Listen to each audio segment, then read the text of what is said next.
ಮಹತ್ವವನ್ನು ಕುರಿತು ಈಗಾಗಲೇ ವಿವರವಾಗಿ ನಮಗೆಲ್ಲ ತಿಳಿಸಲಾಗಿದೆ. ಗದಗ ಜಿಲ್ಲೆಯಲ್ಲೂ ಕೂಡ ಕಳೆದ ವರ್ಷದಿಂದ ಈ ಒಂದು ಪೊಲೀಸ್ ಧ್ವಜ ದಿನಾಚರಣೆಯನ್ನು ಅತ್ಯಂತ ವಿಜೃಂಭಣೆಯಿಂದ ಆಚರಿಸಲಿಕ್ಕೆ ಪ್ರಾರಂಭ ಮಾಡಿದ್ದೀವಿ.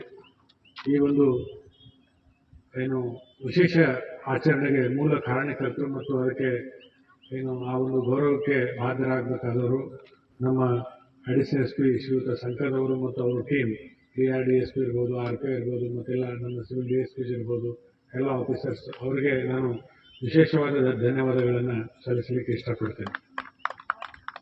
ಏನು ಬುಕ್ಲೆಟ್ ಪ್ರಿಂಟ್ ಮಾಡೋದಿರ್ಬೋದು, ಸನ್ಮಾನ ಮಾಡಿಕೊಳ್ಳಲು ಈ ಕಾರ್ಯಕ್ರಮವನ್ನು ಹಮ್ಮಿಕೊಳ್ಳಲಾಗಿರುತ್ತದೆ. ಈ ದಿನಾಚರಣೆಯಲ್ಲಿ ನಿವೃತ್ತ ಪೊಲೀಸ್ ಅಧಿಕಾರಿಗಳು ಮತ್ತು ಸಾರ್ವಜನಿಕರನ್ನು ಹಾಗೂ ಗಣ್ಯ ವ್ಯಕ್ತಿಗಳನ್ನು ಆಹ್ವಾನಿಸಿ ಒಳ್ಳೆಯ ಬಾಂಧವ್ಯ ಹಾಗೂ ಸಾರ್ವಜನಿಕರೊಂದಿಗೆ ಸಹಕಾರ ಪಡೆಯುವಲ್ಲಿ ಸಹಕಾರಿಯಾಗುತ್ತದೆ. ನಿವೃತ್ತ ಅಧಿಕಾರಿಗಳವರ ನಿವೃತ್ತಿ ನಂತರದ ಜೀವನವನ್ನು ಸುಖಮಯವಾಗಿ ಕಳೆಯಲು ಇಲಾಖೆಗೆ ನಿವೃತ್ತಿ ಅಧಿಕಾರಿ ಮತ್ತು ಸಿಬ್ಬಂದಿಯವರ ಜವಾಬ್ದಾರಿಯನ್ನು ನೆನಪಿಸಿಕೊಡುತ್ತದೆ. ವಿಶೇಷವಾಗಿ ನಿವೃತ್ತ ಪೊಲೀಸ್ ಅಧಿಕಾರಿ ಮತ್ತು ಸಿಬ್ಬಂದಿಯವರನ್ನು ಆಹ್ವಾನಿಸಲಾಗುತ್ತದೆ. ಪ್ರತಿ 3 ತಿಂಗಳಿಗೊಮ್ಮೆ ಜಿಲ್ಲೆಯ ನಿವೃತ್ತ ಪೊಲೀಸ್ ಅಧಿಕಾರಿಗಳ ಕ್ಷೇಮ ನಿಧಿ ಸಮಿತಿ ಸಭೆ ಕರೆದು ಸದರಿ